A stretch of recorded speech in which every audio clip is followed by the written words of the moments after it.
साहेब नमस्कार. आणि म्हणून सामान्य उपदेश सगळीकडे चालू आहे. एवढे सामान्य मला सांगा, ज्याला प्रवास करायचा बरं का, त्याची गाडी कंडिशन मध्ये पाहिजे, रस्ता धोरणात पाहिजे, आणि ड्रायव्हर शर्टावर, शरीराला जवळ काय बनियन, काय काय 2-2 दिवस तिच्याकडे पाहत नाही. धन्य माता पिता तयाची शर्ट, मला शर्ट तासाला. तुमचं अस्तित्व संपवलं या सोशल मीडियाने. टाटा, मार्क झुकेरबर्ग एकाच ब्रँडचे कपडे वापरतात, जागतिक लेवलला श्रीमंत आहे. आपल्याकडे काहीच नाही. आपण तासाला फोटो काढून त्या इन्स्टाला आणि फेसबुकला फॉलो करतोय, आणि तेही ओरिजिनल फोटो नाही, फिल्टर लावून. कसे?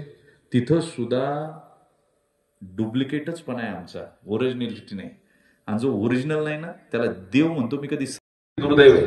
आणि गंमत माणसाची अशी आहे, अगरबत्ती जर मंदिरात लावली, विझून गेली तरी 2.5 तास 2 तास सुगंध मागे ठेवते. काय बोललो मी? विझून जरी गेली तरी 2-2.5 तास सुगंध मागे ठेवते. माणूस दर्शन घेऊन पायरीवाला का माणूस हे विसरतो, हैवान होतो. आपल्यापेक्षा अगरबत्ती बरी आहे. अगरबत्तीपेक्षा गैरगुजरे झालो आपण. काय झालो? कसली भक्ती करता तुम्ही? तुम्ही जी मंदिरं बांधते ती काही देवाची आहेत असं तुमचं म्हणणं आहे काय? आणि मंदिरं गावात नकोच, स्मशानभूम्या गावाच्या चौकात पाहिजे. कुठं पाहिजे? मंदिरात जाऊन लोक सुधारणार नाही. 80% लोक मंदिरात जातात. मला सांगा, लालबागच्या राजाला का गेली लोक? धक्के खाऊन, मार खाऊन आली. एक VIP ला आणि एक सामान्य लोकांना. तुम्हाला कोणी धंदे सांगितले? घरातला गणपती म्हणेल ना, सोनू तुझा माझ्यावर भरोसा नाही, कशाला जातो बोंबलं तिथं? तू जिथं उभा राहील तिथं मंदिर झालं पाहिजे. काय झालं पाहिजे?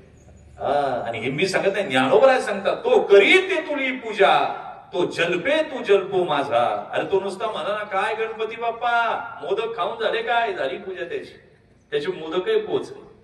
त्यानं नुसतं फुल जरी टाकलं, पण तितकी पावित्र्यता पाहिजे. काय पाहिजे? तुम्ही जे बांधता ना, भगवंत सांगतात 13व्या अध्यायात भगवंत म्हणतात, हा मला आणून घरात एका कोपऱ्यात ठेवतो आणि हा तीर्थयात्रा हिंडत फिरतो.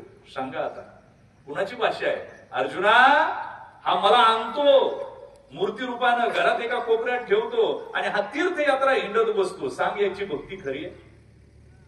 ज्या लक्ष्मीची मूर्ती पैसे देऊन तुम्ही आणता आणि त्याच लक्ष्मीकडे परत पैसे मागता त्या मूर्तीकडे, किती येडेपणाचा कळायचे. मला अजूनही विज्ञान कळालंच नाही. काय मला तुमच्या डोक्याचा गोविंदा करायचाच नाही, पण मला काही गोष्टी नाही कळाल्या. तुम्ही कधी कधी 13व्याच अध्यायात सांगतात, पार्था 7 दिवस माझी पूजा करतो, 7 दिवस, आणि 8व्या दिवशी वेगळ्याच देवाकडे जातो, एखाद्या वेश्येनं ग्राहक चालवावा. असं कुणाची भाषा आहे?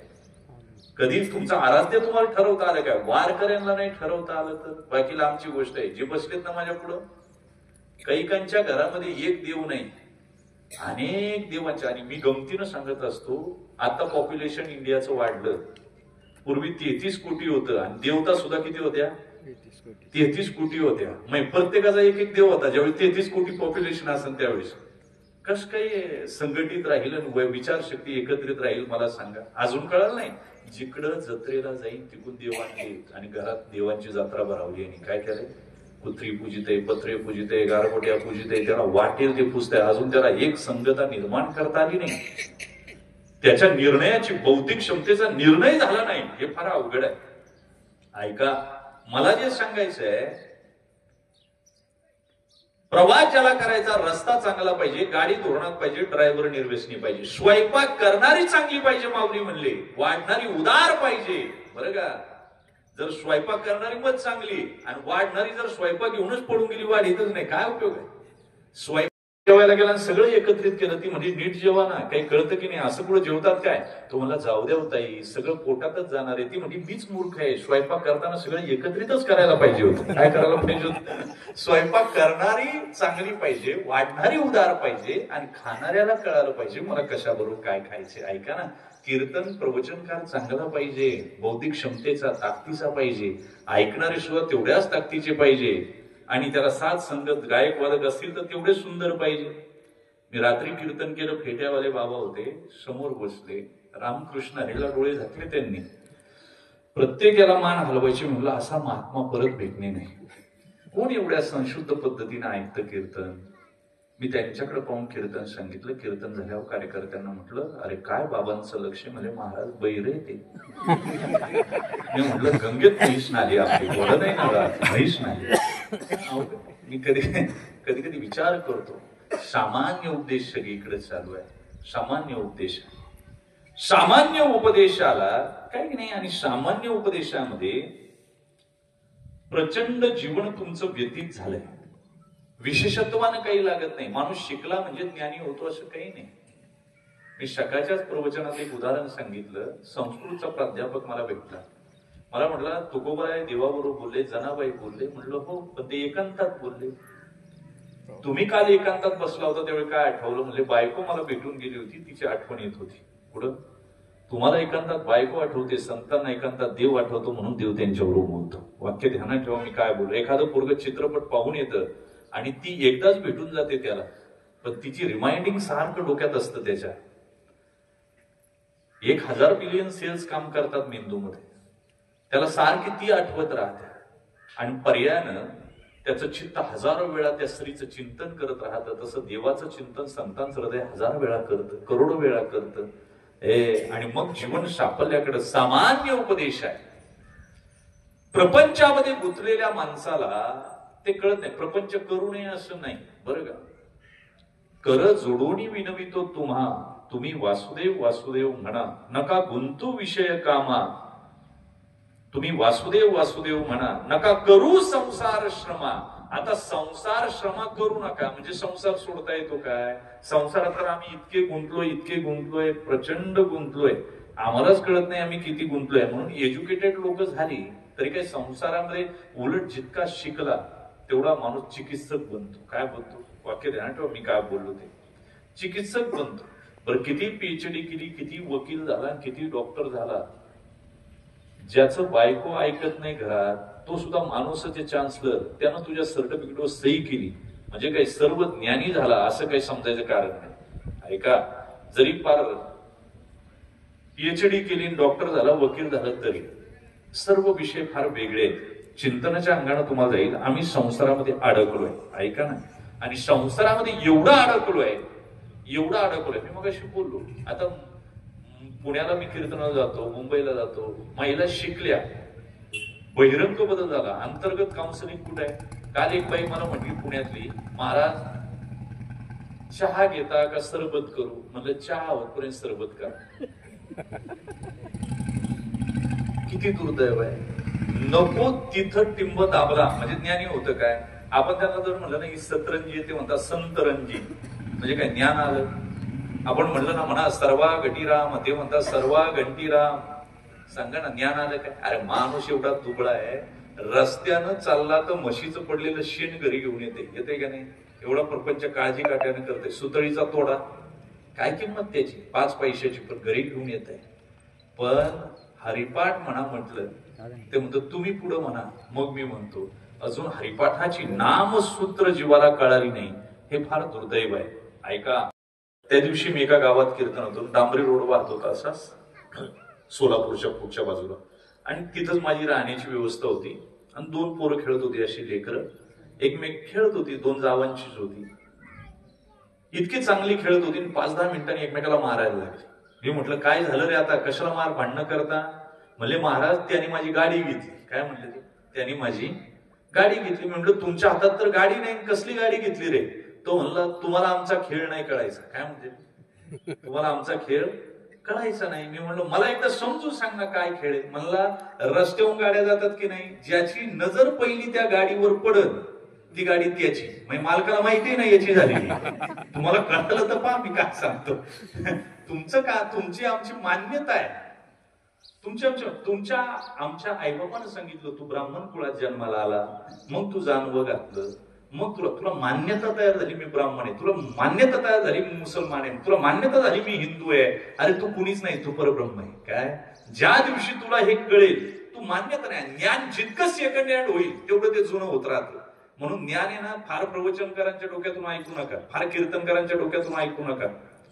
तुमचं कसं झालंय, प्रत्येकाचं येईल ते साठवत राहायचं आणि हँग झालं. जसा कम्प्युटर कसा हँग होतो, मोबाईल हँग होतो, मग सॉफ्टवेअर मारणं गरजेचं आहे.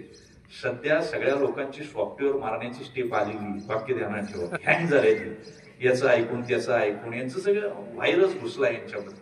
यांना कळे ना. ऐका, जे पूर्वी खेळ खेळायचा आपण, मामाचं पत्र हरवलं. काय खेळ होता माहितीये? एक गोल बसायचं सगळ्यांनी, एकाच्या कानात एक शब्द टाकायचा आणि तो फिरत फिरत फिरत फिरत परत येतपर्यंत तोच राहायचा का वेगळा व्हायचा? तो भलताच झालेला असायचा. तसं ज्ञानाचं झालंय. गीतेचं मूळ तत्वज्ञान वेगळं आहे. अनेकांनी सांगत सांगत सांगत सांगत सांगत त्याला सेकंड हँडपणा आला. काय आला? म्हणून गीतेचं तत्वज्ञान शोधायचं ना, गीताचा अभ्यास काय करा. तुम्हाला ज्ञानेश्वरीचं तत्वज्ञान शोधायचं ना, ज्ञानेश्वरीच पहा. ज्ञानोबराला ऐका.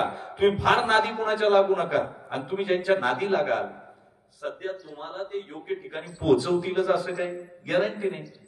कारण सध्या ज्यांना तुम्ही महाराज म्हणता ते तुरुंगात आहेत, आणि ज्यांना संत म्हणतात ते 725 वर्ष भजन करतात समाधीमध्ये. तुम्हाला मी सांगतो ना, ज्ञानेश्वरी गाथा प्रचंड ऊर्जेचा स्रोत आहे.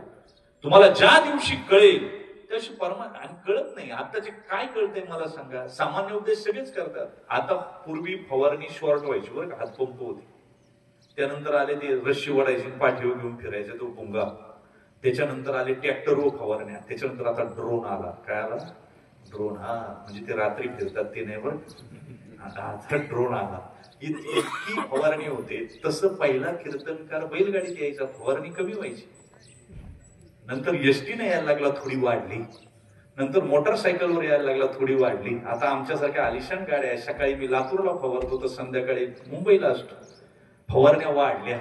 परिणाम काय? एक कीर्तनकार 10 दिवस फिरत होता आणि अजून 10 दिवस त्याची बाकी होती. घरी जायला चान्स नाही. त्यानं पत्र लिहिलं बायकोला, पोरांना, मी येईल 10 दिवसानं, तोवर व्यवस्थित घर सांभाळा. आणि पत्र पॅक केलं. जिथं कीर्तन त्या गावात समजा सकाळीच पोहोचले. फिरत चालले पोस्ट ऑफिस शोधित. एका पोराला विचार, पोरं खेळत होती, राजा पोस्ट ऑफिस कुठे रे, मला हे पत्र टाकायचे. ते पोरग म्हणला, तुम्ही कोण? म्हणला, मी कीर्तनकार आहे. आज तुमच्या गावात सप्ताह आहे ना, तिथं कीर्तन जे होणार आहे तो मी कीर्तनकार आहे. ते पोरग थोडस ऍडव्हान्स टेक्नॉलॉजीचं होतं. त्याने विचारलं, तुम्ही आजच्या कीर्तनात काय सांगणार? तो म्हणला, आज मी मोक्षाला जाण्याचा मार्ग सांगणार. काय सांगणार? ते पोरग हसायला लागलं. म्हणला, तुम्हाला पोस्ट ऑफिसला जायचा मार्ग माहिती नाही, तुम्ही मोक्षाला जाय काय भोंगलो मार्ग सांगणार? तुम्ही आशेंच्या नादी लागले तर तुमचं वाटोळ आहे. वाक्य ध्यानात ठेवा. काहीच हाताळला नाही. फार डोळे उघडे ठेवून जीवन समर्थतेनं तुम्ही ज्यावेळी जगाल त्यावेळी जीवन सामान्य उपदेश. जवानांनी शिडी लावली होती, फ्लॅटमध्ये चढत होते. काय करत होते? मी म्हणलं, थांबलो. मी म्हटलं, काय चाललंय? ते म्हणले, काही नाही, बाबा मरून गेले, 8 दिवस झाले, वास येतोय, त्यामुळे आता आम्ही ते दरवाजा तोडून काढतोय. औंध परिसर, कॅम्प परिसर, आपल्या पुण्याजवळचा घ्या, बाकी मगरपट्टा सिटी घ्या, करोडोचे फ्लॅट आहेत. पोरं परदेशात आहेत. म्हाताऱ्यांना मोबाईलवरून ट्रान्झॅक्शन करायची भीती वाटते, म्हणून बँकेत तासन तास उभं राहतात बिचारे. इकून पैसे कोणाला जायला नको, चुकायला नको. भाजीपाला त्यांनी जाणायचं, उन्हात तरपडायचं, पडलं तर परत दवाखान्यात जायला कोणी नाही. मला आश्चर्य वाटतं का ज्या लेकरांना एवढा जीव लावला. बरं, अजून एक लॉजिक काढू का? मी ते पाहिल्याच्या नंतर माझ्या मनात आलं, पूर्वीच्या लोकांना 3-3, 4-4 पोरं होती का नाही? मला सांगा. वयाने नाही सांभाळत तो सांभाळतो. आपला ग्रामीण भागात द्या सोडून, पण शहरातलं हा सांभाळतो. आत्ताच्या लोकांना एकच पोरग आहे, कसं काय होईल? मग तुमचा पेन्शन प्लॅन जसा तुम्ही करून ठेवता ना, तसे पुढचे सुद्धा विचार करून ठेवा. भयान परिस्थिती येणार आहे. पुढची पोरं दम नाही काढणार. आता तरी फोटोच्या पूजा, वर्षश्राद्ध 5.5 महिने चालू आहे. काही दिवसांनी आपल्या फोटोला ताज्या फुलाचे हार सुद्धा घालणार नाहीत लोक. वाक्य ध्यानात ठेवा. वाळलेल्याच फुलाचा हार, फोटो आणि हार बरोबरच फेकून द्यायचा. वाक्य ध्यानात ठेवा. ही अवस्था येणार आहे. प्रयोजन तुमची आमची आहे. देवाचं काय प्रयोजन आहे? देवा प्रयोजन तो. मी त्या दिवशी कीर्तनात जिथं होतो ना, त्या ताईला म्हटलं, ताई जेवायला वाढ, मला जायचंय पुढं. ती म्हणे, महाराज काही नका करू, मला महिनाभर उपवास होते, फार विकनेस पण आलाय. काय झालं? श्रावण महिन्याची. मी म्हणलं, तू उपवास धरले का? तुला कॅल्शियम कमी झालं, तुला थायरॉइड कमी झालं, तुझे केस गळायला लागले. बरं, केस गळाले तरी तो टाकून दिले नाही. त्याच्यावर तो भांडी एवढा उपद्व्याप करीत बसली. कशाला करायचं हे सगळं? किती ताण झाला ताई तुला? तिला म्हणलं, का उपवास धरले? मला म्हणले, देवाकडे जाण्यासाठी, देवानं मला जवळ करावं. मी म्हणलं, ताई इकडे, इथं बस. देवाकडे जाण्यासाठी तू उपवास धरले, पण ज्या देवासाठी उपवास धरले ना, त्यानंच तुला पोट दिलंय, लक्षात ठेव. देवानं जे पोट दिलंय ना, ते त्यानं दिलंय, आणि त्याने दिलंय याचा अर्थ त्याच्यात आहुती टाकणं गरजेचं आहे. काय बोललो? जर त्यानं नसतं दिलं पोट तर नसती राहिली चिंता, नसतं राहिलं टेन्शन, नसती राहिली विवंचना, नसतं जेवलं तरी चाल. मी 4 धामला गेलो होतो, एक महात्मा डोक्या उभा होता बरं का. आता मी म्हणलं महात्माजी क्या कर रहे हो? तो बोला बेटा मैं वैकुंठ जाने का मार्ग ढूंढ रहा हूं. काय म्हणते काय उभं राहून? माझ्या डोक्यात मुंग्या आल्या. मी म्हणलं जर डोक्या उभं राहून वैकुंठाला जाता येत असतं देवानं पायच का दिले हो? मला तुमचे अवघड काम आहे. मी कधी कधी विचार करतो माणसं मोठी विचित्र आहेत, स्वभाव त्यांचे बदलत नाही. मी ज्यावेळी लहान होतो ना मी विचित्रच होतो. मी भजनाला जायचं, आमच्या तिथं होतं ना 10वी-11वीला असताना, ते मला असं कोपरान मारायचं म्हातारं बरं का. म्हणजे पाहिलं 8 दिवस मला खूप राग आला. तेव्हा काय परमार्थाचं अक्कल नव्हती, 9वी-10वीला. मी त्याच्या दारापुढे जायचं आणि एक चर्चा पाहून म्हणायचा राम नाम सत्य. काय म्हणायचं एवढंच म्हणा. मी विचित्रच होतो. ती वैतागला 8-10 दिवसात माझ्या आज्या का मला तुझ्या नातवाला नीट सांभाळून सांगा काठीने मारेन म्हणला. तो म्हणला मला त्रास देतो, तो चिडवतो येऊन. माझ्या आजीने मला बोलून घेतलं. मला म्हणलं काय रे काय त्रास देतो? म्हणलं मी कुठं काय त्रास देतो? मला याच्या घरी जाऊन काय म्हणतो? म्हणलं त्यांना विचारा मी काय म्हणतो. तो म्हणतो राम नाम सत्य. ते काय आता म्हणायचं असते का? कोण म्हणते? जे रात्रंदिवस भजन करते ते काय म्हणते? रामनाम सत्य काय आता म्हणायचं असतंय काय? मी माझ्या आजीला एकच म्हणलं. मी काय म्हणलं? रामनाम सत्य. मग यांनी सांगावं रामनाम खोट आहे म्हणून. खोट आहे का? खरंच आहे ना. मी तेवढंच म्हणतो ना. मी काय वेगळं म्हणतो? अरे तू तर म्हणतच नाही. मेल्यावर खालचे 4 जण म्हणतात आणि तुला ऐकू येत नाही. काय उपयोग आहे? जेव्हा केलं पाहिजे. प्रयोजन तुमचे आमचे, ईश्वराचं काही प्रयोजन. एखादा कवी एखाद्या राजाकडे पाहून कविता करतो, त्याच्या दुर्गुणांना सुद्धा तो सद्गुणाची झालर लावतो. तो कवी नाही, तो भाट आहे. काय? तो भाट आहे. ओरिजिनल कवी कोणाला म्हणावं? ईश्वरानं जी सृष्टी निर्माण केली त्याच्यामध्ये इनोव्हेटिव्हपणा शोधून, त्याच्यामध्ये नवनिर्मितीचं बीज शोधून त्याला जो अंकुर आणतो त्याला कवी म्हणावं. काय म्हणावं? कुणालाही कवी म्हणता येत नाही म्हणता येत कवी. तो भाट आहे, तो भाट आहे. ऐका, मग भगवंतानं जी सृष्टी निर्माण केली ती कशी झाली असेल? मी आजची गोबीवर येणार आहे, अशी सोडणार नाही. ऐका, भगवंत प्रचंड ऊर्जेचा स्रोत आहे. त्याचं विघटन झालं ऊर्जेचं. काय झालं? याला मटेरियल एनर्जी कन्झर्वेशन रूल म्हणायचं. काय म्हणायचं? Energy conservation rule. ते प्रचंड ऊर्जेचा स्रोत आहे. त्यांनी काही ऊर्जा पक्ष्यांमध्ये टाकली, काही माणसामध्ये टाकली, काही जनावरांमध्ये टाकली, काही फुलांमध्ये टाकली, काही पक्ष्यांमध्ये टाकली. बरं का? ऐका, आता माणसाला कळालं नाही त्यात ऊर्जा आहे. सकाळी एक गँग एवढी ऍक्टिव्ह आहे बघा. सकाळी 5 वाजता उठलं ना, रात्रीच्या चोरांपेक्षा ही सकाळची गँग फार डेंजर आहे. ही फुलं चोरणाऱ्यांची गँग आहे. कोणाची? जी मॉर्निंग वॉकला जातात आणि दुसऱ्याची अंगण साफ करून आणतात ना, हे चोरच आहेत. आणि ते म्हणते फुलं मी आणली. तू कुठून आणली? ते म्हणते मी दिवा लावला, नाही तर देव अंधारात राहिला असता. पागल, तू काय दिवा लावतो ज्याच्या पुढे 2 दिवे सारखे जळतात, चंद्र आणि ज्याला तेलाची गरज नाही, ज्याला तुपाची गरज नाही. तुझ्या दिव्याची काय लायकी, काय उजेड, काय प्रकाश? ते म्हणतो मी लावला. आणि फुलं तोडून तुम्ही जी प्रार्थना करता ना, तुमची प्रार्थना कधीच पूर्णत्वाला जाणार नाही. वाक्य ध्यानात ठेवा, कारण तुम्ही खून करता. काय करता? तुम्हाला हेच कळलं नाही. भगवंताची ऊर्जा आहे त्या फुलामध्ये, ती तुम्ही तोडली. तुम्ही ते फुलं अर्पण केलं, प्रार्थना अधूर राहिली. तुम्हाला फुलंच अर्पण करायचे ना, या शरीरातलं प्रेम नावाचं फुल परमात्म्याला अर्पण करा. बास भक्ती झाली तुमची. वेगळं काही करण्याची गरज नाही. मी कधी कधी विचार करत असतो की तुम्ही काय करता हे सुद्धा अजून मानवाला कळत नाही. असो, भगवंत ऊर्जेचा स्रोत आहे. ऊर्जा निर्माण करू शकत नाही, नाश करू शकत नाही. एका जागेहून फक्त दुसरीकडे नेऊ शकतो. ईश्वरानं सुद्धा तेच केलं. काय केलं? काही प्राण्यांमध्ये टाकली, काही माणसामध्ये टाकली. याच ऊर्जेला शास्त्रज्ञांनी इलेक्ट्रॉन, प्रोटॉन आणि न्यूट्रॉन म्हणलं. काय म्हणलं? याच ऊर्जेला संतांनी सत्व, रज आणि तम म्हटलं. आणि याच ऊर्जेला पुराणिकांनी ब्रह्मा, विष्णू आणि महेश म्हटलं. वास. आता तुम्हाला जर कळालं तर पहा, या तिघांची पिरॅमिड आहे. इलेक्ट्रॉन, प्रोटॉन, न्यूट्रॉन पिरॅमिड आहे. सत्व, रज, तम पिरॅमिड आहे. ब्रह्मा, विष्णू, महेश पिरॅमिड आहे. एका बाजूला रज आहे, एका बाजूला तम आहे, वरती सत्व आहे. पण प्रपंचात अडकलेल्या माणसाला जीवन कळत नाही, हे वैशिष्ट्य आहे. ऐका, एका गाढविणीला 2 पिल्लं झाली. आता गाढवाची पिल्लं लहान असली ना तरी फार गोंडस वाटतात बरं का. असं वाटतं उचलून घ्यावं, त्यांचा मुका घ्यावा. कुणाचा? तेवढं ध्यानात ठेवा. मोठी झाल्यावर ती गाढवासारखी वागतात. त्यांना गाढव म्हणण्याशिवाय पर्याय नसतो. ती गाढवाची पिल्ल मोठी झाली आणि एक नेलं धोब्यानी आणि एक नेलं डोंबऱ्याने. धोबेच्या गाढवाला काम कमी, गावातले कपडे जमा करायची, नदीवर जायचं, धोबी धुवायला बसला काही यानं आपलं चरायला जायचं, तब्येतीने चांगलं झालं. पण डोंबऱ्याच्या गाढवाचे लय हाल. या गल्लीत खेळ कर, या गावात कर, या चौकात कर, मी आलं ती उपाशी पार असं झालं. आणि दोघांची भेट झाली बरं का, दोघा भावांची. ते एकाच गाढविणीची ना ती, दोघांची भेट झाली. आणि ते म्हणतोय तुझी तब्येत लय खराब झाली रे.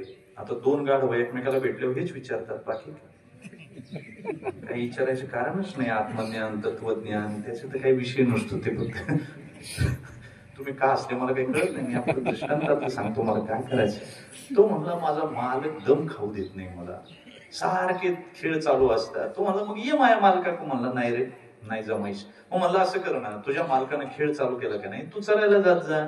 तो म्हणला नाही ना, मला जाता येत नाही, माझं महत्वाचं काम अडकलेलं असतं. तो म्हणलं तुझं काय काम अडकलंय. ढोल वाजवणार तो डोंबारी, त्याची बायको गठोड्यापाशी बसणार, त्याची पोर दोरीवर चालणार. आणि तुझं काय काम अडकलं असते, तू चरायला जायचं ना, तेवढा झटका मारून यायचा. तू म्हणला नाही नाही, माझं अडकलं असते. म्हणलं काय अडकलं असते, नाही जाऊ शकत. म्हणला तुला काय आता काय सांगू माझी अडचण काय. नाही नाही म्हणलं पण तुझं अडकलंय काय त्याच्यापाशी. तो म्हणला ज्यावेळी डोंबाऱ्याची पोर त्या काठी अशी धरते आणि रश्शीवर चालायला सुरुवात करते ना, ती हलते ना, आणि त्यावेळी तो डोंबारी खालून म्हणतो गंगे जर पडली तर तुझं लग्न या गाढवा बरोबर लावी. तुम्हाला कळालं बघा काय अडकलंय गाढवाचं. गाढवाची तब्येत कोणामुळे खराब झाली. शाबाश. संसाराच्या अवस्था संसरती ती संसार वृद्धो मूलपथ शाख अश्वत्थम प्राब्रव्यम छंदांसी प्रणानी यस्तम वेद सवेदवीत. हे जीवन आहे माणसाचं. मग ऊर्जा हा स्रोत आहे. काय होतंय, रजोगुण तुम्हाला विषयाकडे घाई करतोय, इतका घाई करतोय, ती सुद्धा ऊर्जा आहे बरं का. तमोगुण ग्रॅव्हिटीकडे आणतो आणि सत्वगुण तुम्हाला बॅलन्स करतो. काय करतो ऐका बरं का. आता तमोगुण 100 नाड्या शरीरात आहे, कामाच्या नाही, एकच नाडी कामाची, तिला सुषुम्ना म्हटलं. काय म्हटलं, सुषुम्ना म्हटलं. सध्या काय झालं, तुम्ही चिंतन करत असताना बहिर्मुखी जीवन जास्त झालं. आणि ज्याचं बहिर्मुखी जीवन आहे त्याचं जीवन कळत नाही. काय तुम्हाला वाटतंय आपण देवाला फसवतोय, तुम्ही देवाला फसवत नाही, तुम्ही तुमच्या स्वतःला फसवताय. या जगात कोणीच कोणाला फसवू शकत नाही. काल एक म्हातारी मला भेटली, म्हणलं बाबा तुझं कसं काय चालू आहे. म्हणलं चांगलं चालू आहे. बायका पोरं म्हणलं आहेत, 2 पोरे सगळं. म्हणलं मग तुझं कसं काय आहे. म्हणली चांगली आहे, 3 पोरी 1 पोरग आहे. पोरी अशा ठिकाणी दिल्यात म्हणली राण्यासारख्या राहतात. जागाच अशी पाहून दिली का या काय पुरीला सासू नाही. बर मी म्हटलं मग आता कसं काय. म्हणजे काही नाही, पोराचं लग्न करायचंय, तुम्ही जरा फिरता बघा जरा पुढं काय मिळालं. मी म्हणलं माझ्याकडे 100 स्थळ आहेत. किती, 100 स्थळ. पण सगळ्यांचं म्हणणं आहे सासू नको. तुम्हाला कळालं तर तुम्ही जगाला फसवाला असं तुम्हाला वाटतंय, तुम्हाला अगोदर फसवलेलं असतं देव. म्हणून मी नेहमी सांगितलं तुमचं लक्ष अधिष्ठानात पाहिजे, अध्यस्थात असून चालत नाही. आता कसं सगळ्यांचं लक्ष फक्त 1500 होईल. पुढे बायकांच्या शाळा घेऊन ठेवल्यात काही काही नाही 1500. मला ते कळत नाही. मी कधी कधी विचार करतो किती दुर्दैव आहे. बरं कुणाचंही सरकार असो, ती चालू राहील योजना, 5 वर्ष राहील, 10 वर्ष राहील, आयुष्यभर चालू राहील. किती पैसे मिळायचे, 1 लाख 2 लाख 3 लाख 10 लाख. असं धन कमवा, असं धन कमावर कमाईला वर्ग. आपण मेल्यानंतर सुद्धा आपल्याला ते कामाला आलं पाहिजे, विड्रॉल करता आलं पाहिजे. हे धन तर काय निघून जाईल. आणि त्यांनी जरी दिलं, कुणाचे असो, ते काय उपकार करत नाही. जीएसटी व्हॅट टॅक्स आपला जातोय. कुणाच जातोय. हा कपडा माझ्या अंगावर येईपर्यंत 100 रुपयाचा 108 रुपयाला झाला. तुम्हाला कळत नाही. आंध्राचा तांदूळ 4 रुपयाने भेटतो म्हणजे काय फुकट देतात काय. त्याच्या अगोदर 100 प्रोडक्ट दिवसभर वापरतो, त्याच्यावरचे सगळे टॅक्स आपले जमा होतात आणि आपलेच पेट. आपलं कसं झालंय, आपल्यासारखी येडे आपणच आहे. तुम्हाला खरं सांगू का, काय गावचं एक येडं मुंबईला गेलं आणि त्यांनी 100 मजली इमारत पाहिली, मोजायला लागला. बाबा किती मोठी 100 मजली. ते मोजायला लागलं, 10 मजली मोजली आणि एक मुंबईचं गुंडाळ आलं बरं का. मग वाटत होतं. ते जरा म्हणलं काय करतो रे. म्हणलं बिल्डिंग मोजितो. म्हणलं तुला अक्कल आहे का, परवानगी घेतली का याची, कायची मोजायची. तो म्हणला नाही मला इथं मोजायचे सुद्धा पैसे आहेत. काय म्हणजे किती रुपये. म्हणला 10 रुपये एका मजल्याला. तो म्हणला किती मोजले. हे गावाकडेच होतं, गाव गुंड्याकडे एवढं हुशार नव्हतं. ते म्हणलं आपण मोजले 10, पण याला सांगायचे 5च. किती म्हणजे आपले किती वाजतील, 50 रुपये. तो म्हणला 5 मोजले, यानं 50 रुपये, म्हणला दे 50 रुपये. 50 रुपये काढले, दिले. एक सज्जन आला, म्हणला काय पैसे दिले? म्हणला बिल्डिंग मोजायचे पैसे दिले. तो म्हणला बावळ्या फसवलं ना त्यांनी तुला. मला मी तरी त्याला तसं पुढे सोडले, 10 मोजले होते, मी किती सांगितले. आपली अशी अवस्था आहे. आपण आकडे टाकून लाईट बिल वापरायची, पीक पाणी कुठे लावायची, त्याच खड्डे गावतळ्याचं त्याचं तळ दाखवायचं, त्याची अनुदान लाटायची. मग ते सुद्धा 1500 देऊन आपल्याला रामराज्य येत नसते. तुम्ही झोपून घ्या. रामराज्य तुम्ही राहता रावणाच्या राज्यात आणि रामराज्य यायची वाट पाहता. आपल्या बापाने केलं काय? असं होत नसतं कधी. तुम्हाला सांगू, कंबरामायण वाचा रामराज्य येण्यासाठी. मला त्याच्यावर भाष्य करायचं नाही, माझा तो आज विषय नाही. पण दृष्टी शिक्षित पाहिजे. काय पाहिजे? शिक्षित. वेदांताने 4 दृष्ट्या सांगितल्या. एक आहे भोग दृष्टी, एक आहे ज्ञान दृष्टी, एक आहे व्यवहार दृष्टी आणि एक आहे आध्यात्मिक दृष्टी. ऐका, एका मुलीनं आत्महत्या केली, बरं का? तरुण मुलीनं आत्महत्या करूच नाही, कुणीच करू नये, कधीच करू नये. शास्त्र सांगतं संघर्ष करावा. नाही संघर्ष झाला सहन करावं, नाही सहन झालं तिथून निघून देशांतर करावं, आत्महत्या करू नये. त्या महिला सुद्धा आहे ना, आता छोट्या गोष्टी. काल मी एका सहज वर्ष श्राद्धाला गेलो होतो, बघा त्या बाईनं आत्महत्या केली होती. 2-3 दिवस झाले. मी म्हणलं काय केली? नवरा दारू पिऊन येतो आणि मारहाण करतो म्हणून वैतागली प्रपंचाला, आत्महत्या केली. कधीच करीत जाऊ नका. नवरा पैसे मागतो म्हणून तुम्ही टेन्शन मध्ये येता. मी तर महिला वर्गांना सांगतो, त्याला पैसे देत जायचे दारू प्यायला. काय करायचं?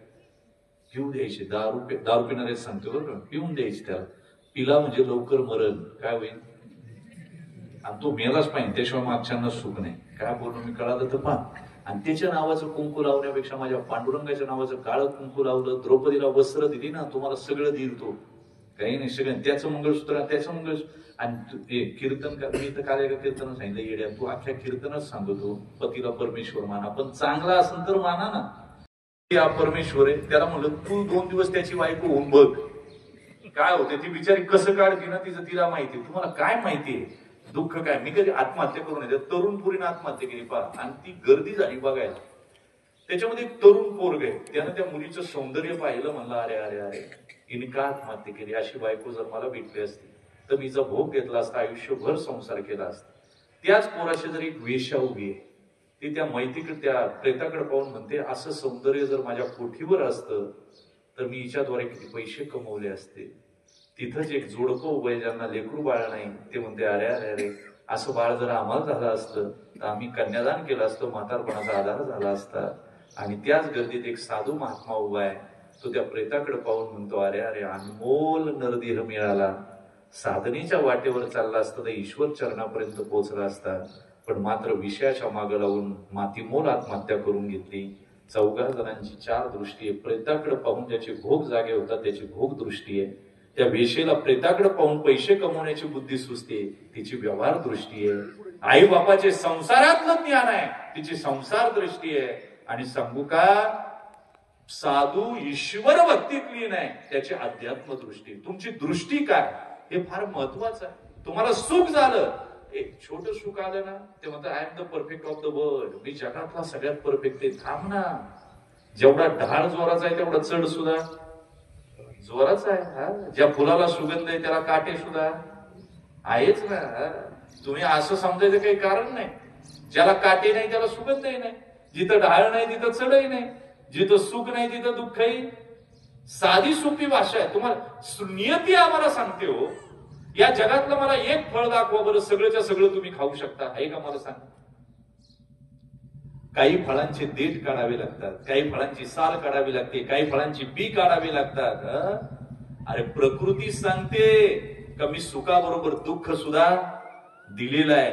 तुम्ही शिक्षित दृष्टी नसल्यामुळे तुम्ही स्वीकारत नाही. आपल्याकडे एक सण आला पहा, होळीच्या नंतर एक रंगपंचमी नावाचं एक येतं आपल्याकडे. का आलं याचा जर अभ्यास केला तर मला अजून कळालं नाही रंगपंचमी का आली, पण माझ्या बुद्धीनुसार ती याच्यासाठी आली, मी रंगानं भरलोय, मी खराब झालोय, दुसरा कधी भरण, याच्यासाठी रंगपंचमी. आणि तुमच्या मागे जर रंग टाकायला एखादा लागला ना, तुम्ही जितक्या वेगानं पळाल ना तेवढं मागून वेगानं पळत येते. पण तुम्ही थांबा बरं, त्याच्याकडे तोंड करा बरं, त्याला म्हणायचं लाव लाव, त्याला काय होते टाक, हिंदू सत्ती गाला लावी ते निघून जाते.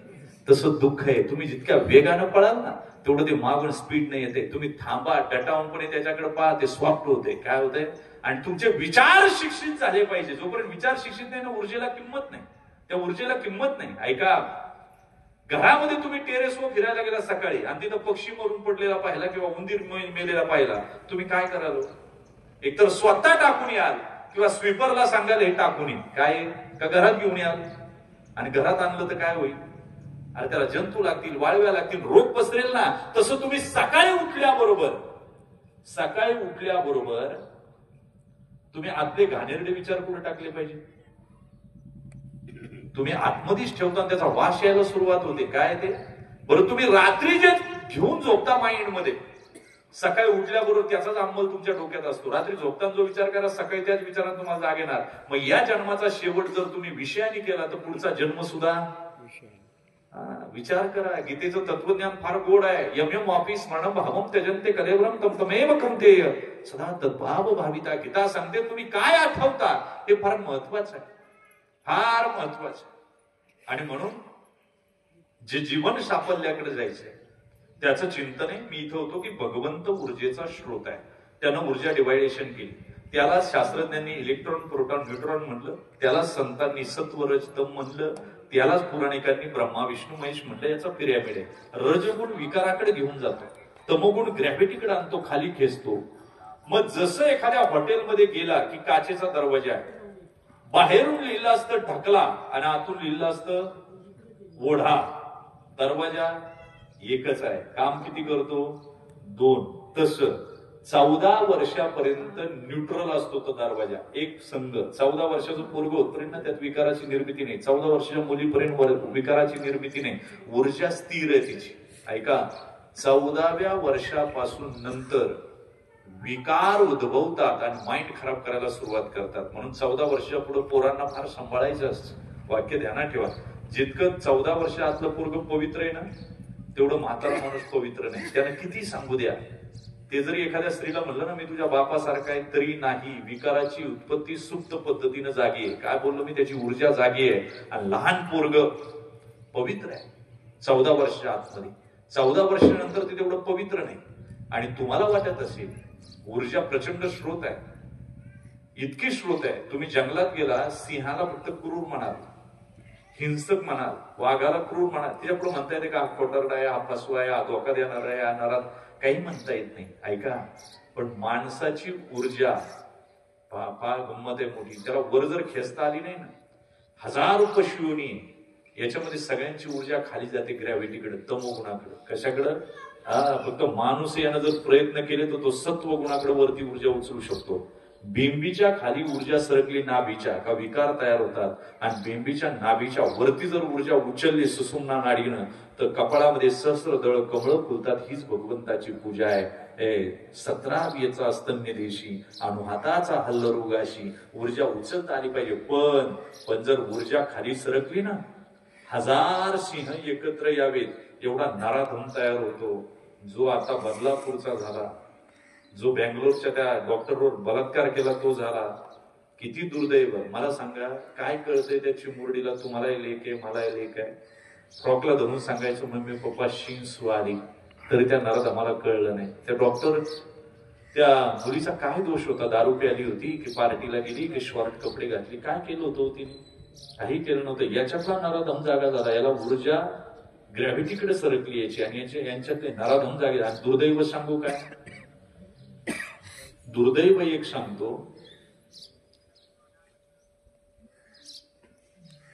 रांझेगावच्या पाटलानं एका शेतकऱ्याच्या लिपीवर बलात्कार केला, तर त्यावेळच्या महाराष्ट्राच्या राजानं शिक्षा दिली होती की रांझेगावच्या पाटलाच्या हातपाय कलम करा, चौरंग करण्याला सडक ठेवा. पुन्हा हे साहस कोणी केलं नाही पाहिजे. महाराष्ट्रातल्या राजानं त्यावेळची बलात्कारावर केलेली शिक्षा आत्ताचे राजे विसरले, हे महाराष्ट्राचं मोठं दुर्दैव आहे. वाक्य ध्यानात, फार मोठं दुर्दैव आहे.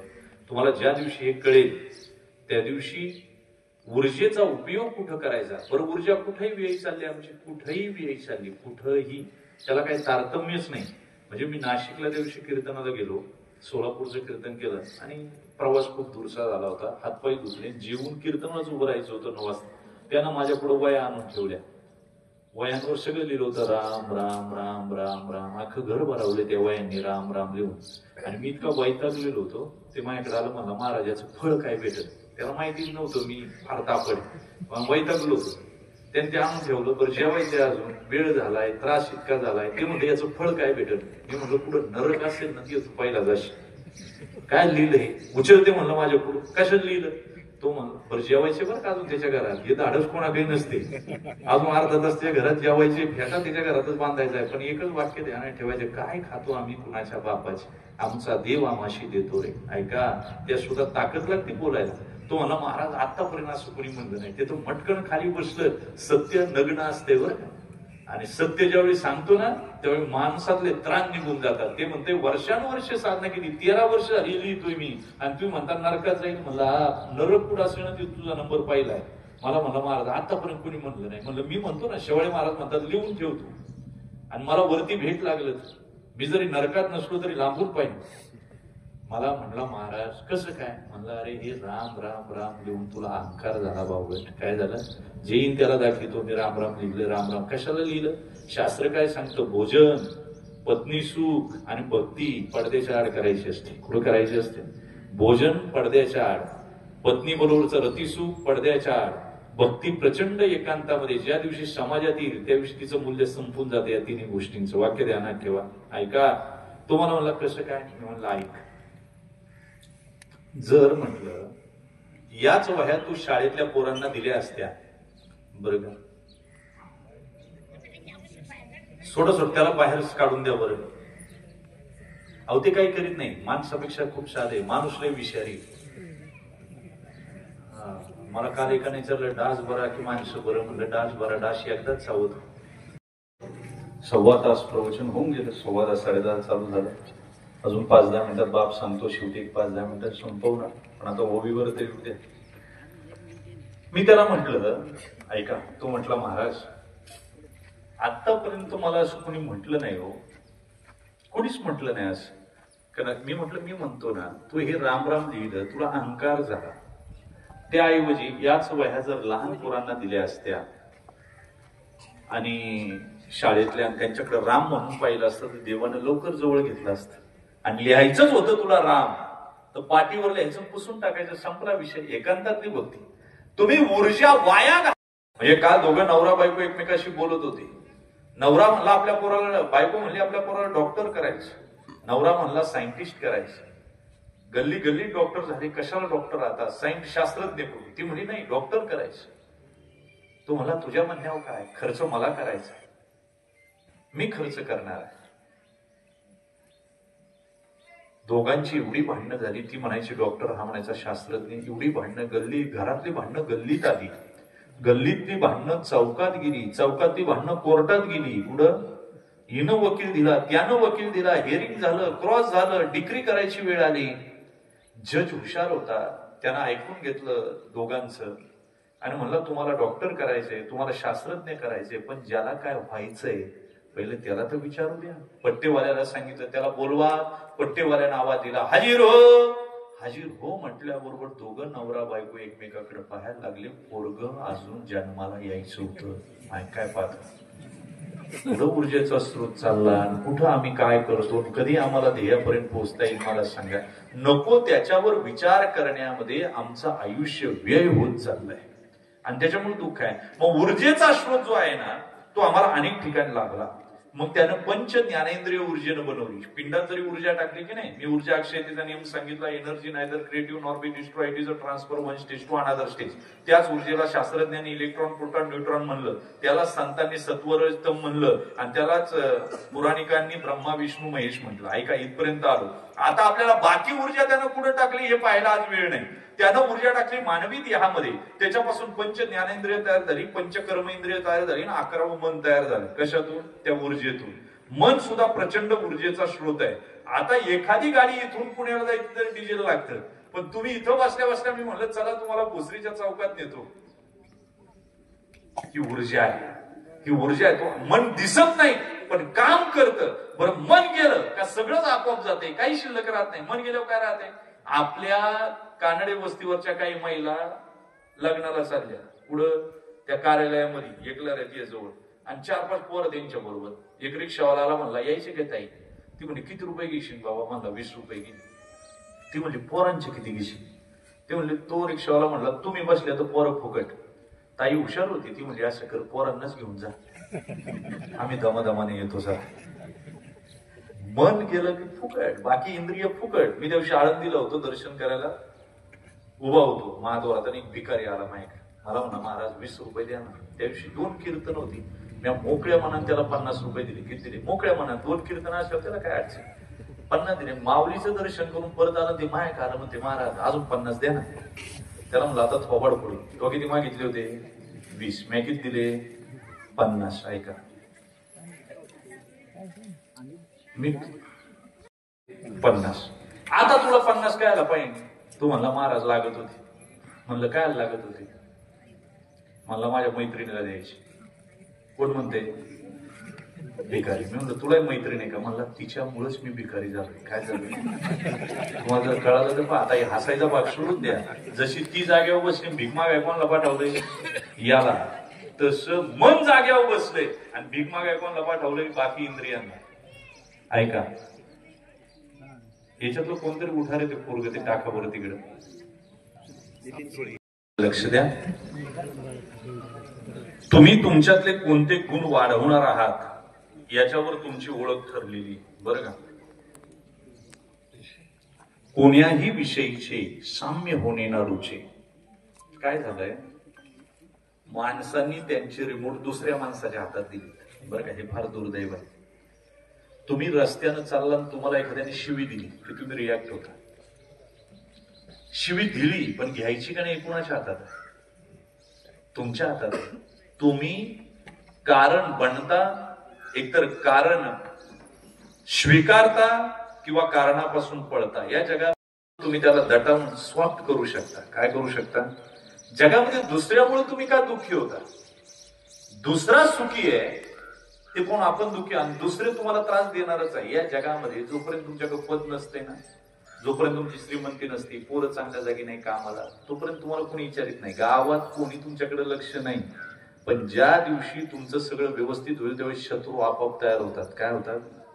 त्याला वेगळं तयार करावं लागत नाही, शत्रू आपोआप तयार होतात. त्यावेळेची गंमत तुम्हाला मी सांगतो. तुकोबराय सारख्यांना शत्रू तयार झाले. तुम्ही आम्ही कोण आहे? तुकोबरायांकडे काय होतं मला सांगा. तरी पुणे जिल्ह्यातला सगळ्यात विद्वान पंडित त्यांचा शत्रू होता, रामेश्वर भट्ट. काय होता? तुम्ही असं समजायचं काही नाही. तुम्हाला चित्त मन, मग कोण्याही विषयीचे साम्य होणे ना रुचे, संभावितपणाचे ओझे जया. कधी कधी ना फार लपून राहत जा. जास्त स्तुतीच्या कळी जोपर्यंत झाडाच्या आतमध्ये लपलेली नाही तोपर्यंत कोणी हात लावित नाही. आणि ती ओपन होद्याबरोबर येणार जाणार पाकळ्या तोडते. काय तोडते? म्हणून तुम्ही जास्त स्वस्तही होऊ नका, बरं का. मी तर नेहमी सांगत असतो, फार तुम्ही स्वस्त झालात, फार समाजात आलात, फार गोष्टी तुमचा रिमोट कंट्रोल दुसऱ्याकडे दिला का तुम्हाला दुःख ठरलेलं आहे. वाक्य ध्यानात ठेवा, ठरलेलं आहे. मग तुम्ही जीवनामध्ये कसं वागायचं? मी मगाशी बोललो, energy neither creative nor be destructive, transfer one stage to another stage. तो सत्वर स्तंभ, तेच इलेक्ट्रॉन प्रोटॉन न्यूट्रॉन. तुम्हाला जगायचंय कसं? ती ऊर्जा कुठे व्यय करायची? परमात्म्याकडे लावीत जा. जास्त आणि भजन सुद्धा आहे ना व्यवस्थित करायचं, पण थोडं करायचं. मी तरी म्हणतो, जी भजनकरी मंडळी आहेत ना, यांनी गावोगाव एवढा त्रास दिलाय तुम्हाला काय सांगू. ज्या मंदिरा शेजारी घर आहेत ना त्यांना निद्रा नाही झालाय. झोपेच्या गोळ्या खाऊन झोपताय ते सध्या. काय करताय? अजिबात भजन करायचं, चांगलं करायचं. काय भजन करतात? मी रात्री येताना एक भजन पाहिलं. रात्री चालू झालेलं, सकाळी 8-9 वाजेपर्यंत रात्रभर भजन चालतं. बस बस आता बस, ऐका. रात्रभर भजन चालतं. काही भजनात करत नाही. 1-1.5 किलो गुळ खातात. ज्या शास्त्रात गवळणी नाही त्या म्हणतात, राधे चल माझ्या गावाला जाऊ, सारं गोकुळ फिरून पाहू, राधेचं गाव कुठं, कृष्णाचं गाव कुठं, राधेचं वय काय, याचं वय काय. आणि 4 वाजता तो माईकवरून भांडणं करते. ती काय करतात? आणि त्यानं गाव जाग करतात. काय करतात? भजन करायचं ना, प्रेमानं भजन करा. करता करता करता करता आता मला त्या दिवशी एक जण भेटला, सोनपेठला, परभणीची ती. मी म्हणलं या अभंगाचं चरण काय? म्हणजे महाराज गेले ते दिन गेले. अरे तुम्ही नदीचं पाणी पिऊन, गंगेचं पाणी पिऊन तुम्ही पाठ केलं आणि लोकांनी सत्कार करून तुम्हाला मातीत घातलं. काय केलं? कळलं काय मला काय बोलायचं ते?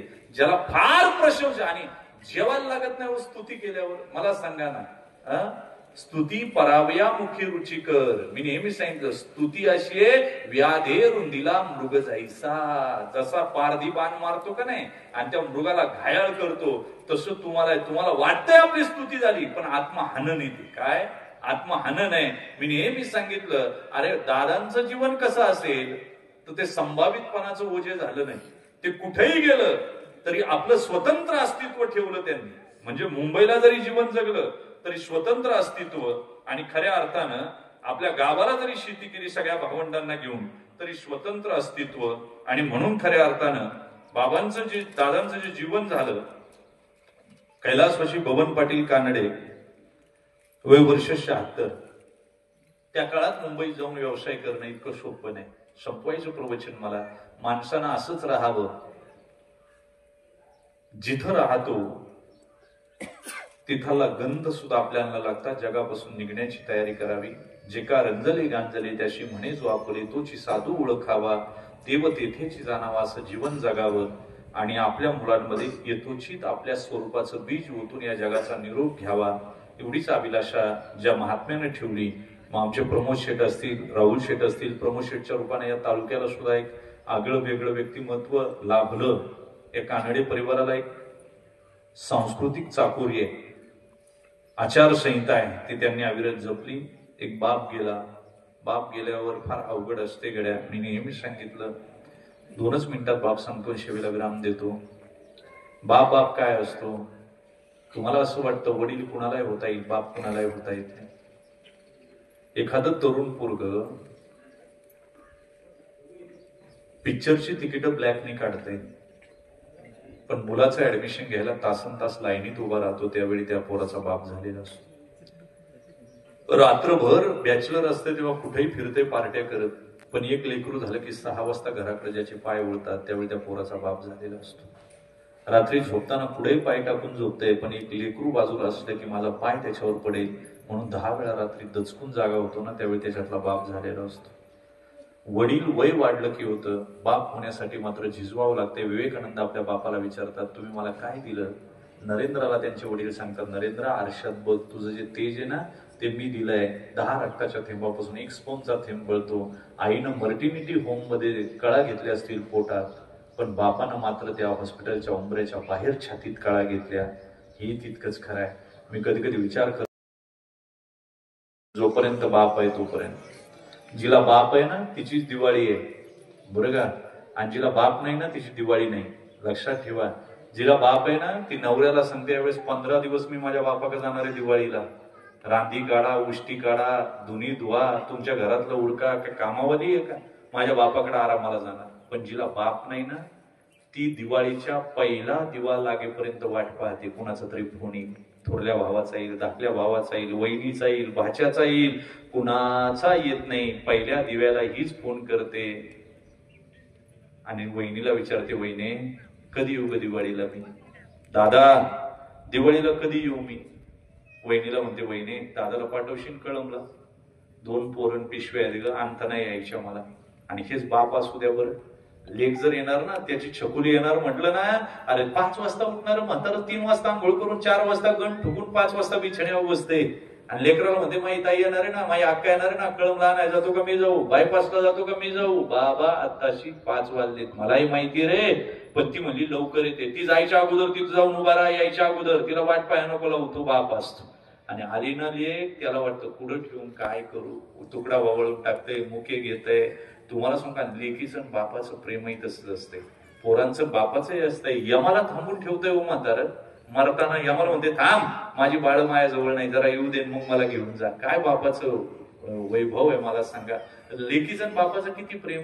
शाळेत पोरगी असू द्या, शाळेतून घरी आली ना, आजीची तिची मैत्री असते. आजीला म्हणते, आजे तुझं पातळ धुवून देऊ, आजे तुझी केस विचरून देऊ, आजे तुझ्या केसांना तेल लावून देऊ, आजे तुला चहा करून देऊ, काही खायला करून देऊ. पण हीच चिमणी मोठी होते आणि लग्न करून ज्यावेळी निघते ना त्यावेळी आजीच्या गळ्यात पडते, एकच वाक्य बोलते, आजे माझ्या बापाला जीव लाव बर, बस त्याच्याकडे ध्यान दे बर. हे लग्न करून गेली ना, फोन करते आईच्या मोबाईलवर, पण पहिलं विचारते पप्पा कसे आहेत ग, अण्णा कसे आहेत ग, डायबिटीज बरं त्यांना, भांडत जाऊ नको, जेवायला देत जा. आणि हे बघ तू जेवायला त्यांना देऊ नको, पण उन बोलत जाऊ नको. कोण असते हो? लेक असते.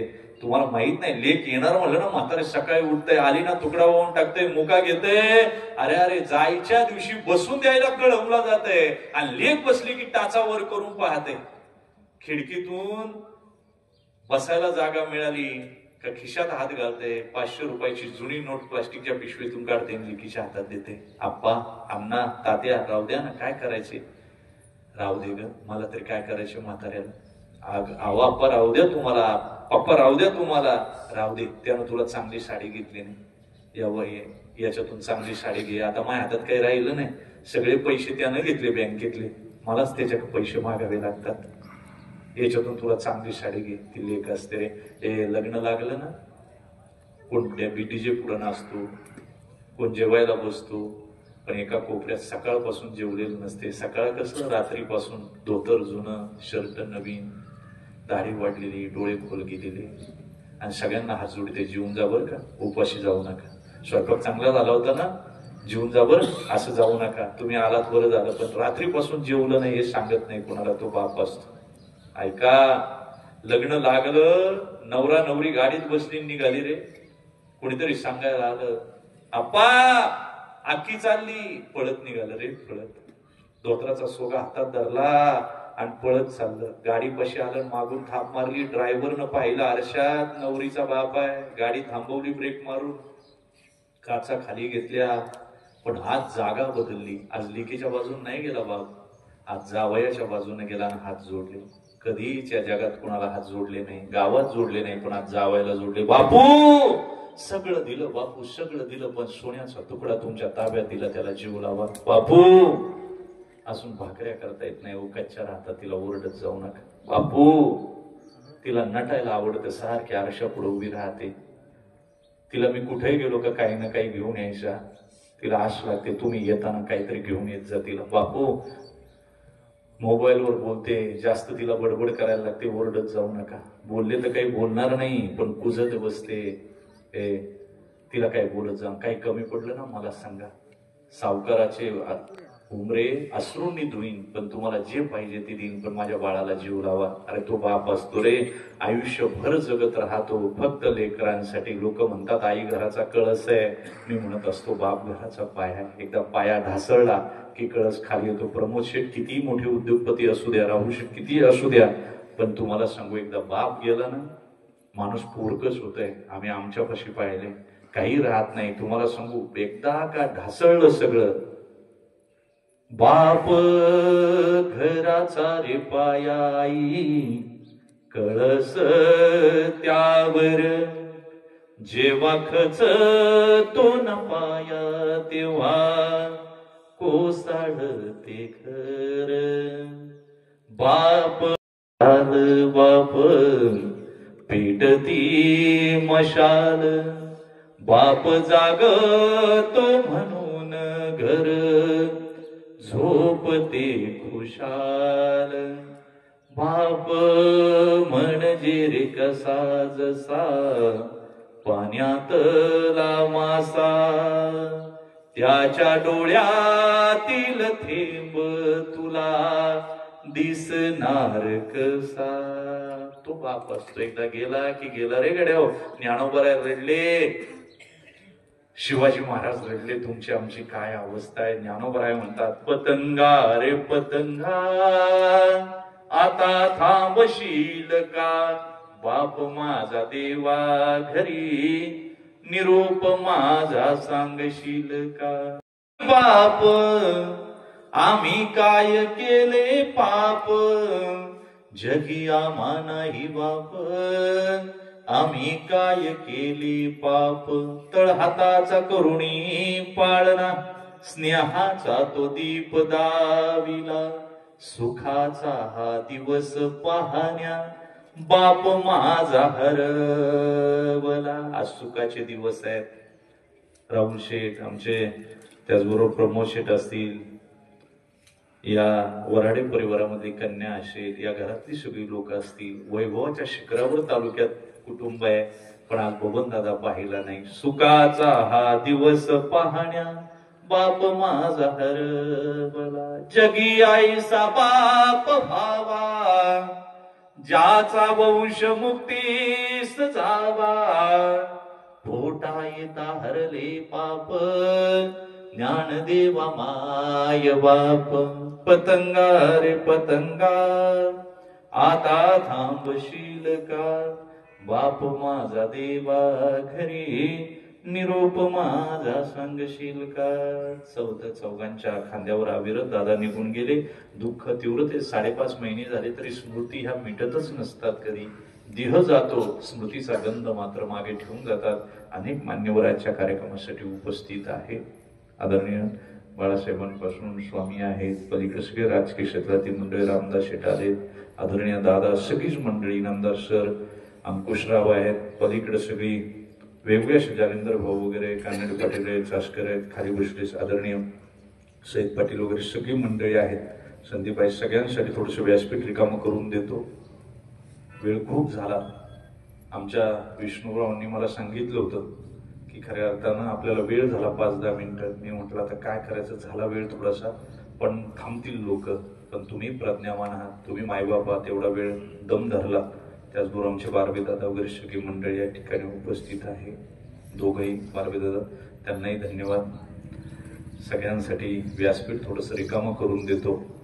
ज्यांच्याद्वारे दर्शनाचा योग, दशक्रियेला फोन केला होता दादांच्या, मला शक्य झालं नाही, पण 5.5 महिन्याला शक्य होतं, त्यामुळं सेवा घडली. कानडे परिवार, आमचे मित्र, क्लासमेटच आहे ते सगळी मंडळी कानडे, आदरणीय कानडे ताई सभापती झाल्या. त्यावेळेस या कुटुंबानं या परिसरामध्ये एक आगळा वेगळा इतिहास निर्माण केला. ही सगळी मंडळी आहे, कर्तृत्ववान आहे, संस्कृतीवान आहे. दादांच्या पुण्याईने हे सगळं चालू आहे. त्यांच्या स्मृती अविरत हृदयामध्ये जतन कराव्यात आणि पुढं आपण चालत राहू. झालेली सेवा तुमच्या मायबापाच्या चरणविंदावर समर्पित करतो. आदरणीय सरांकडे पुढची सूत्र देऊन या भागातलं वैभव आणि शिक्षण क्षेत्रामध्ये घंटा झाली तरी ज्यांचे पाय प्रांगणात रेंगाळतात अशी आदरणीय सर यांच्याकडे पुढची सूत्र देऊन आणि विराम देतो. संदीप शेट वगैरे सगळी मंडळीवर कावरती बसलेली, नामोल्लेख करता आलं नाही. झालेली सेवा तुमच्या मायबापाच्या चरणविंदावर समवाणी विराम देतो. पुंडली कवरदे हर विठ्ठल, पंढरीनाथ भगवान की जय. मौली ज्ञानेश्वर महाराज की जय. श्रीमंत जगद्गुरु तुकाराम महाराज, सद्गुरु जोग महाराज की जय. विठ्ठल विठ्ठल, पुंडली कवरदे हर विठ्ठल, श्री ज्ञानदेव तुकाराम, पंढरीनाथ. हरि ओम शांती. असे बागायतदार आदरणीय भाऊशेठ कानडे, आदरणीय राहुलशेठ कानडे, आदरणीय सुजाताई नैलेश मराठी यांचे पिताश्री आणि ही जाती खान वस्ती, कानडी वस्ती खऱ्या अर्थाने सुजलाम सुफलाम करण्यामध्ये त्यांचं महत्त्वपूर्ण योगदान राहिलं आहे. खंडबाबा पांडबाबा यांचा परिवार खऱ्या अर्थाने समजला.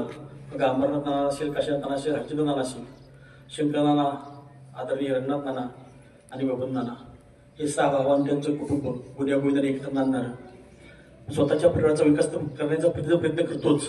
परंतु आदरणीय नानांनी आपल्या परिवार, या सगळ्या भावनांच्या परिवाराचा विकास करता करता आमच्या कानडी परिवाराच्या विकासासाठी सुद्धा बनावस हातभार लावलेला आहे. आदरणीय नाना जाऊन 5.5 महिने झालेत. 5.5 महिन्याच्या निमित्तानं वाणीभूषण महाराष्ट्राच्या कानाकोपऱ्यात ज्यांच्या वाणीचा सुगंध दरवळलेला आहे. भावार्थ रामायण असेल, भागवत कथा असतील, वेगवेगळ्या माध्यमातून जी टॉकीज भूषण असलेली आदरणीय ॲडव्होकेट शंकर महाराज शेवाळे यांची प्रौजनरूपी या ठिकाणी संपन्न झाली. आदरणीय नाना सेवेच्या प्रारंभी सुरुवात करताना खऱ्या अर्थाने आजच्या परिस्थितीला अनुरूप असं आदरणीय महाराजांनी सगळ्या राजकीय पक्षांच्या वतीने जर एखादा कार्यक्रम झाला तर त्या ठिकाणी कशा प्रकारचे अभग्रस्त असतील, महाराज धन्य धन्य झालो. त्यानंतर आपण ऊर्जेव आला, ऊर्जा सतत स्थानांतरित होत असते आणि म्हणून भक्त, रज, तम, गुण, भोग आणि काही ज्या जीवनावश्यक बाबी आहेत त्यावर प्रवचन करताना आपण या ठिकाणी उद्बोधन केलं आणि या समाजामध्ये चांगल्या प्रकारचा अंजन घालण्याचा प्रयत्न केला. कार्यक्रमाच्या आस्थाकडे येत असताना आपण या ठिकाणी बाप खऱ्या अर्थाने यापूर्वी आपल्याला बोलतानाच पाहिलं सुरुवातीला आणि शेवटी आपण गायनाकडे आला.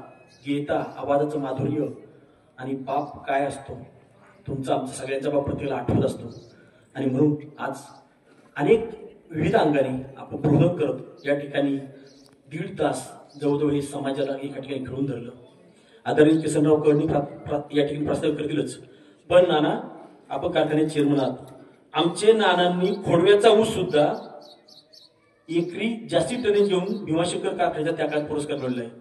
आदरणीय प्रमोद शेठ, तुम्ही पुढे आलात, राहुल भाऊ असतील, अनिल शेठ असतील, निलेशजी असतील, राजाभाऊ असतील, हे सगळे बंधू, रवी असतील, नवनाथ असतील, ह्या सगळ्यांनी शेतीमध्ये असा काही स्वतःच्या कष्टानं श्रमाच्या साथीनं प्रकाश पाडला आहे का कानाडे परिवाराची शेती केवळ आंबेगाव तालुक्यात नाही तर आता अलीकडच्या काळामध्ये राजेभाऊंच्या चिरंजीवांची शेती 1 लाखापेक्षा अधिक व्ह्यू लाईक्स त्यांच्या द्राक्ष बागाला त्या ठिकाणी भेटली. काय खरंच ही माणसं जी उभी आहेत ना, पवित्र तो देश पावन ते पुढे जेथे अर्जिताचा जन्म घेते, सदा असावे कार्यरत संत सावधोबांची शिकवण खऱ्या हाताने आचरणात आणणारी मंडळी, शिवरायांचा वसा आणि वारसा चालवणारी, शाहू फुले आंबेडकरांच्या विचारांना जाणणारी आणि म्हणून आदरणीय नानांनी संस्कार घेऊन या परिवाराचा विकास होत असताना आज या ठिकाणी प्रमोद तांडे आज पितृसुखाला पारखे झालेले आहेत. 5.5 महिन्याच्या कालावधी उलटच नानांच्या आठवणी आजही त्यांना आठवत आहेत आणि पुढे सुद्धा राहणार आहेत. असो, अनेक मान्यवर या ठिकाणी आले आहेत, जावई पाहुण्यांनी पूजा केली आहेत, मान्यवर काही भेटी देऊन गेले आहेत. आता या ठिकाणी पुढील प्रस्तावित करण्यासाठी आदरणीय खरेदी विक्री संघाचे माजी उपाध्यक्ष किसनराव कडे यांना विनंती करतो की आपण या ठिकाणी प्रास्ताविक आणि शुभेच्छा. प्रमुखच्या माध्यमातून आपण सर्व मंडळी तालुक्यातील पुण्यावरून जुन्नर तालुक्यातून सर्व मंडळी आपण सर्वजण या ठिकाणी उपस्थित झालात.